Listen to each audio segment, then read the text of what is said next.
دنیا کا واحد انسان ہے جس نے کہا انا ربکم الاعلی، میں سب سے بڑا رب ہوں، اور اپنے آپ کے رب ہونے کا دعویٰ انسانوں میں صرف فرعون کا ہے۔ اس کی باندی مسلمان ہو گئی، موسیٰ علیہ السلام کا کلمہ پڑھ لیا، ایمان چھپتا نہیں، وہ پتہ چل گیا، فرعون نے اس کو پکڑوایا۔ اس کی 2 بچیاں، ایک دودھ پیتی ایک ساتھ چلتی، اور اس نے اپنے دربار میں کڑاہ میں تیل ڈلوایا، نیچے آگ لگوائی، تیل ابلنے لگا۔ جب وہ پوری طاقت سے ابلنے لگا تو اس نے فرعون نے اس عورت سے، اس باندی سے کہا یہ آگ تیرے سامنے ہے، جلتا ہوا تیل، موسیٰ کے رب کو مانے گی تو پہلے تیری بچیوں کو جلاؤں گا، پھر تجھے جلاؤں گا، اور اگر مجھے رب مانے گی تو تیرے گھر کو سونے چاندی سے بنا دوں گا، تیرے گھر کو سونے چاندی سے بھر دوں گا۔ اللہ کا پا لینا یہ میری آپ سب کی معراج ہے، اور اللہ کو کھو دینا میرے آپ سب کے لیے ہلاکت اور تباہی ہے۔ سنو سنو، اس نے کیا کہا، کیا کہا؟ اللہ نے اپنی محبت کو ماں سے تشبیہ دی ہے، باپ سے نہیں دی، اور چھوٹا بچہ زیادہ ممتا کو لیتا ہے۔ وہ کہنے لگی فرعون یہ تو میری 2 ہیں، میری 100 ہوتی تو اللہ کے نام پہ آج میں قربان کر دیتی۔ فَاقْضِ مَا أَنْتَ قَاضٍ، کر جو تجھے کرنا ہے۔ تو پاگل ہو گیا، غصے میں کہنے لگا اس کی بڑی بیٹی کو ڈال دو۔ تو انہوں نے اس کو یوں ٹانگوں سے پکڑا، اور وہ چیختی چلاتی ہوئی تھی۔ ماں کا ایک بول اس کی جان بچا سکتا تھا، اور پھر گھر جا کے توبہ کر لیتی۔ وہ کہتی اللہ مجھے معاف کر دے، میں نے کلمہ کفر کہا۔ اس کو ٹانگوں سے پکڑا ہوا ہے، اس کے ہاتھ نیچے جھول رہے ہیں، اور وہ اماں بھی کہہ رہی کہ مجھے بچا لو۔ ماں نے اپنی آنکھوں سے بچی کو تیل میں یوں ڈوبتے دیکھا، اور پھر وہ ابھری جیسے مچھلی تلنے کے لیے، جیسے مچھلی تلی جاتی تو باہر آ جاتی، اوپر آ جاتی، تو وہ ایسے بلبلے اٹھ رہے تھے۔ وہ ایک ہی لمحے میں اس کی تو جان گئی، ایک آنسو کا قطرہ اس نے نہیں نکلنے دیا اپنی آنکھوں سے، اور اپنے دل کو جب مضبوط کیا تو میرے رب کی غیرت، میرے رب کی رحمت محبت حرکت میں آئی۔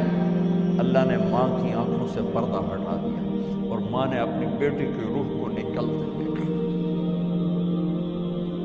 اور وہ کہہ رہی ہے اصبری یا ام فإن لک من الأجر کذا وکذا۔ ماں جی ڈرنا نہیں، صبر کرو، جنت تیار ہے، جنت تیار ہے، خوش رہو۔ معصوم بچی کو تو پتہ بھی نہیں تھا کہ کیا ہونے والا ہے، اس کو پکڑ کے یوں ڈالا، اس کی تو آہ بھی نہ نکلی، اور وہ مچھلی کی طرح تلی گئی۔ اب پھر ماں کا کلیجہ پھٹا، اللہ نے پھر آنکھوں سے پردہ ہٹایا، اور انہیں اپنی بچی کی روح کو نکلتے دیکھا، اور وہ کہہ رہی اصبری یا ام فإن لک من الأجر کذا وکذا۔ ماں جی تھوڑی دیر کا صبر، جنت تیار ہے، جنت تیار ہے، جنت تیار ہے۔ اللہ کو پایا سب کچھ پایا، اللہ کو کھو دیا سب کچھ کھو دیا۔ جب اس کو پکڑ کے لے جانے لگے، اس نے فرعون کو دیکھا۔ فرعون اس کی آنکھوں میں آنکھیں نہیں ڈال سکتا، نظریں نیچے ہو گئی اس کی۔ کہنے لگی میری ایک بات مانو گے، میری ایک خواہش پوری کرو گے؟ فرعون نے پوچھا کیا؟ کہ جب میں بھی جل جاؤں تو میری اور میری بچیوں کی ہڈیوں کو اکٹھے دفن کرنا، باہر پھینک نہ دینا، دفنا دینا۔ فرعون نے کہا تمہاری یہ خواہش پوری کی جائے۔ انہوں نے کہا میں پیچھے ہٹ جاؤ، میں نے اللہ کو جان دینی، مجھے دھکا دینے کی ضرورت نہیں ہے، میں اپنے اللہ سے ملنے جا رہا ہوں۔ جب اللہ مطلوب ہوتا ہے تو موت محبوب بن جاتی، جب اللہ کی نافرمانی ہوتی ہے تو موت سے نفرت ہو جاتی، مرنا عذاب نظر آتا ہے۔ وہ چھلانگ مار گئی، اللہ اکبر کا نعرہ لگاتی ہوئی، ہڈیاں ادھڑ گئیں، گوشت ادھڑ گیا، ہڈیاں باقی رہ گئیں۔ فرعون نے کہا ایک ہی جگہ ڈال دو، سب کو دفن کر دو۔ دفن 2000 سال کے بعد بچوں بچیوں، 2000 سال کے بعد موسیٰ علیہ السلام کے 2000 سال کے بعد جناب رسول اللہ صلی اللہ علیہ وسلم دنیا میں تشریف لائے۔ 40 سال کی عمر میں نبوت ملی، 50 سال کی عمر میں معراج ہوا، 2050 سال کے بعد میرے نبی کی سواری بیت المقدس جا رہی ہے، اور بیت المقدس پر جب وہ اوپر پہنچے ہیں تو مصر وہاں سے قریب ہو جاتا ہے۔ جب وہ اترنے لگے تو میرے نبی نے کہا جبریل جنت کی خوشبو آ رہی ہے، جبریل جنت کی خوشبو آ رہی ہے، کہاں سے؟ ابھی تو جنت اوپر ہے، ابھی تو اوپر جانا ہے، تو یہ زمین سے جنت کی خوشبو کیا آ رہی ہے؟ تو جبریل نے عرض کیا رسول اللہ فرعون کی ایک باندی تھی جو اللہ سے سودا کر گئی جان کا اور اپنی بچیوں کا، اس کی بچیوں کی ہڈیوں کو جہاں دفن کیا گیا ہے، یہ خوشبو جس دن انہیں دفن کیا تھا اس دن سے لے کر آج تک یہ خوشبو آ رہی ہے اور یہ قیامت تک آتی رہے گی۔ اللہ اپنے نام پہ قربان ہونے والوں کی یوں قیمت لگاتا ہے، پہلے اپنی منزل طے کرو، پہلے اپنی منزل طے کرو، پہلے اپنی منزل طے کرو کہ مجھے اپنی زندگی کی سے لینا کیا ہے، مجھے اللہ کو پانا ہے، مجھے اللہ کو پانا ہے۔ میں نے اللہ کی قسم اگر اللہ راضی ہے تو پھر موت سے بڑھ کر کوئی تحفہ نہیں، اس سے بڑھ کر کوئی خوبصورت پیغام نہیں، اور اگر اللہ ناراض ہے تو موت سے خوفناک کوئی پیغام نہیں۔ عمر بن عبدالعزیز 3 بر اعظم پر حکومت کی، عمر بن عبدالعزیز، بنو امیہ، مروان 9 مہینے حکومت کی، اس کا بیٹا عبد الملک بن مروان 21 برس حکومت کی، اس کا بیٹا ولید 10 سال حکومت کی، اس کا بیٹا سلیمان 2.5 سال حکومت کی۔ اسی تخت پر بیٹھے عمر بن عبدالعزیز۔ پہلے چاروں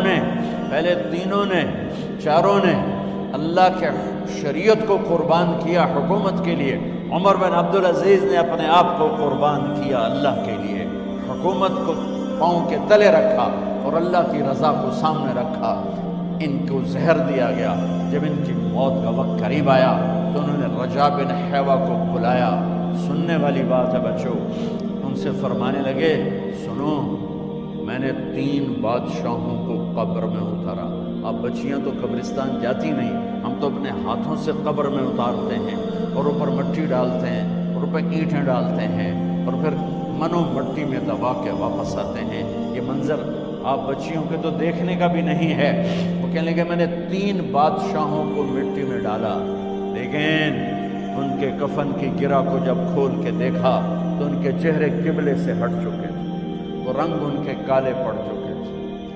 ولید بن عبد الملک، سلیمان بن عبد الملک، عبد الملک بن مروان، عبد الملک باپ، ولید بیٹا، سلیمان بیٹا، یہ تینوں ان کے چہرے کالے ہو گئے تھے اور ان کا قبلے سے منہ پھر گیا تھا۔ اب میں مرنے لگا ہوں، مجھے پہلے ضرور چیک کرنا کہ میرا اللہ میرے ساتھ کیا کرتا ہے۔ پہلے تینوں کی ظلم کی حکومت تھی، ان کے چہرے قبلے سے کیوں ہٹ گئے؟ آپ کو عجب بات بتاؤں، ولید بن عبد الملک روزانہ تہجد میں کھڑے ہو کے 10 سپارے پڑھتا تھا، 10 سپاروں کی تلاوت تہجد میں کرتا تھا کھڑے ہو کے، اور قبلے سے چہرہ ہٹ گیا۔ سلیمان بن عبد الملک تہجد گزار، چہرہ قبلے سے ہٹ گیا، ظلم کیا، خون کو پانی بنا دیا، حکومت پر شریعت کو قربان کیا، رشتے ناتوں کو قربان کیا۔ اللہ نے قبلے سے چہرے، نمازیں منہ پہ مار دی، روزے منہ پہ مار دیے، حج زکاتیں منہ پہ مار دی، تہجد ان کے منہ پہ مار دی اور ان کے چہروں کو قبلے سے ہٹا دیا اور رنگ کالے کر دیے۔ عمر بن عبدالعزیز نے اسی سلطنت کو عدل سے بھر دیا، کیسی سلطنت کی؟ جب گورنر تھے تو 60 اونٹوں پہ سامان چلتا تھا، جب امیر المومنین بنے تو بچے کہنے لگے ماں سے، بچیاں 12 تھے، ماں سے کہنے لگے کہ عید کا موقع آ رہا ہے، ابا سے کہو ہمیں نئے کپڑے تو لے کر دیں۔ ان کی ماں کا نام ہے فاطمہ، بچوں کی ماں کا نام فاطمہ بنت عبد الملک۔ یہ دنیاوی سٹیٹس میں سب سے بڑی خاتون گزری ہے، آج تک اس کے لیول کی کوئی عورت نہیں آئی۔ دادا بادشاہ، باپ بادشاہ، 4 بھائی بادشاہ، 6 خامند بادشاہ، 7 نسبتوں سے یہ عورت شہزادی رہی ہے۔ حضرت عمر گھر آئے، بیگم نے کہا بچے کپڑے مانگ رہے ہیں۔ حضرت عمر کہنے لگے میرے پاس تو پیسے نہیں ہیں، تنخواہ میں تو مشکل سے روٹی پوری ہوتی ہے، کہاں سے لے کر دوں؟ تو تھوڑی دیر خاموش رہی بیگم، پھر کہنے لگی آپ ایسا کریں اگلے مہینے کی سیلری ایڈوانس لے لیں، اس سے میں کپڑے لے لیتی ہوں اور روٹی کا خرچہ میں مزدوری کر کے گھر بیٹھے مزدوری کر کے چلا لوں گی، آپ 1 مہینے کی تنخواہ ایڈوانس لیں۔ حضرت عمر بن عبدالعزیز واحد خلیفہ ہیں جن کے دور میں 3 بر اعظم میں زکوٰۃ لینے والا باقی نہیں بچا تھا۔ یہاں لاہور میں ان کی حکومت کے نیچے تھا، جنوبی اسپین فرانس ان کے حکومت کے نیچے تھا، کاشغر تک ان کی حکومت کے نیچے تھا، استنبول کے دروازوں تک ان کی حکومت تھی۔ 3 بر اعظم میں ایک آدمی زکوٰۃ لینے والا نہ بچا، اور اپنا حال یہ ہے کہ بیگم سے کہہ رہے ہیں پیسے کوئی نہیں، کپڑے کہاں سے لے کر دوں؟ اور بیگم طریقہ بتا رہی ہے کہ آپ اگلے مہینے کی تنخواہ ایڈوانس لے لیں، اس سے میں کپڑے لے لوں گی اور چولہے کا خرچہ، روٹی کا خرچہ میں گھر بیٹھ کے مزدوری کر کے کما لوں گی۔ تو حضرت عمر کہنے لگے ہاں یہ ٹھیک ہے۔ باہر آئے وزیر خزانہ مزاحم، انہیں بلایا کہ بھائی ہمیں اگلے مہینے کی تنخواہ ایڈوانس چاہیے، یہ تنخواہ والے لوگ بیٹھے ہوئے تنخواہیں لیتے ہیں۔ اس نے کاغذ قلم آگے رکھ دیا، کہا حضرت یہاں لکھ کے دے دیں آپ 1 مہینہ زندہ رہیں گے میں تنخواہ دے دیتا ہوں، آپ مجھے لکھ کے دے دیں آپ 1 ماہ زندہ رہیں گے میں آپ کو تنخواہ دے دیتا ہوں۔ چپ کر کے اٹھے، ایک لفظ نہیں بولے، گھر گئے۔ حضرت اپنی بیگم فاطمہ سے کہا بیگم بچوں سے کہہ دو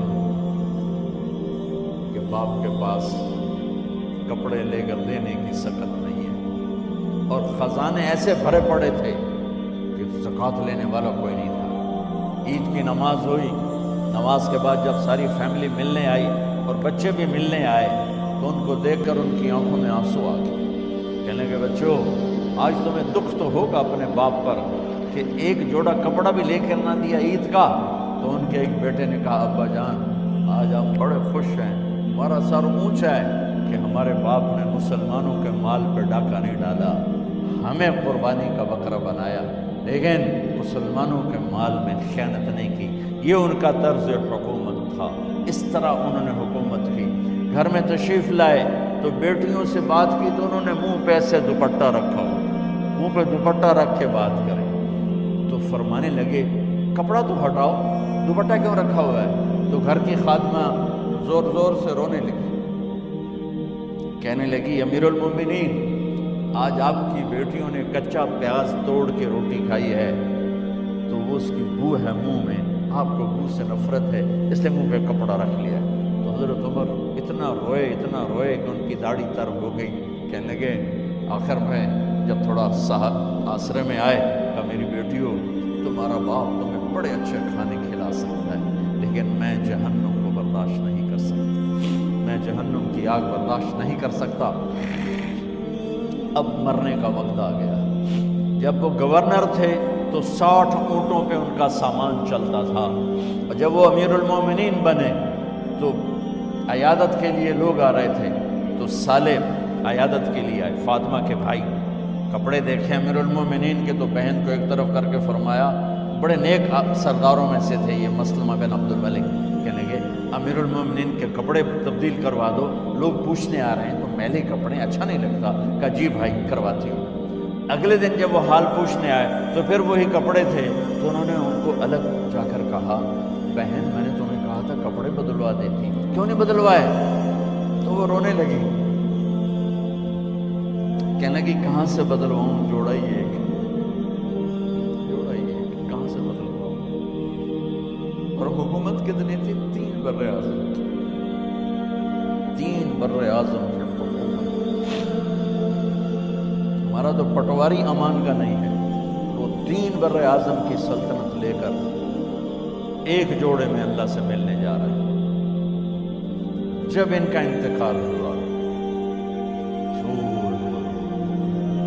سلیمان بن عبد الملک کی ڈیڈ باڈی جب قبر کے قریب لائے اتارنے کے لیے تو ایسے ایسے ہلنے لگا، اس کا پورا جسم ہلنے لگا۔ تو اس کے بیٹوں نے کہا کہ ہمارے ابا زندہ ہیں۔ تو حضرت عمر نے فرمایا بیٹو زندہ نہیں ہے، عذاب قبر جلدی شروع ہو گیا ہے، عجل اللہ بالعقوبہ، قبر کی پکڑ پہلے شروع ہو گئی ہے، چھپاؤ اپنے باپ کو جلدی۔ جب عمر بن عبدالعزیز کی ڈیڈ باڈی قبر کے قریب کی گئی اور ان کا بھائی اتارو، بھائی وہ باتیں شروع ہو جاتی ہیں، رومال ڈالو، چادر پکڑو، ادھر سے پکڑو، تو ایک دم ایسے ایک پرچہ ہوا میں اڑتا ہوا سب نے دیکھا، وہ آتے آتے آتے آتے آتے آتے یوں آ کے حضرت عمر کے سینے پر گر گیا۔ سب دیکھ رہے ہیں۔ جب پرچے کو اٹھا کے دیکھا گیا تو اس پہ ایک سطر پہ لکھا تھا بسم اللہ الرحمن الرحیم، اور دوسری سطر پہ لکھا تھا براءۃ من اللہ لعمر بن عبد العزیز من النار، یہ عمر کے لیے جہنم کی آگ سے نجات کا پروانہ۔ 3 بر اعظم کی سلطنت لے کر وہ جنت کا پروانہ لے کر دنیا سے گئے۔ جب ان کو قبر میں اتارا گیا تو انہوں نے رجا بن حیوہ سے فرمایا تھا 3 بادشاہوں کے چہرے دیکھے قبلے سے پھر گئے، رنگ کالے پڑ گئے، مجھے تم نے دیکھنا ہے کہ کیا ہوتا ہے۔ تو رجا فرماتے ہیں جب میں قبر میں اترا اور ان کے کفن کی گرہ کو کھول کے دیکھا تو چہرہ قبلے کی طرف فکس تھا، اور مجھے یوں لگا جیسے 14ویں رات کا چاند قبر میں اتر آیا۔ میرے عزیزو، طلبہ و طالبات، اللہ کو اپنی منزل بناؤ، اللہ کو اپنی منزل بناؤ، اللہ کو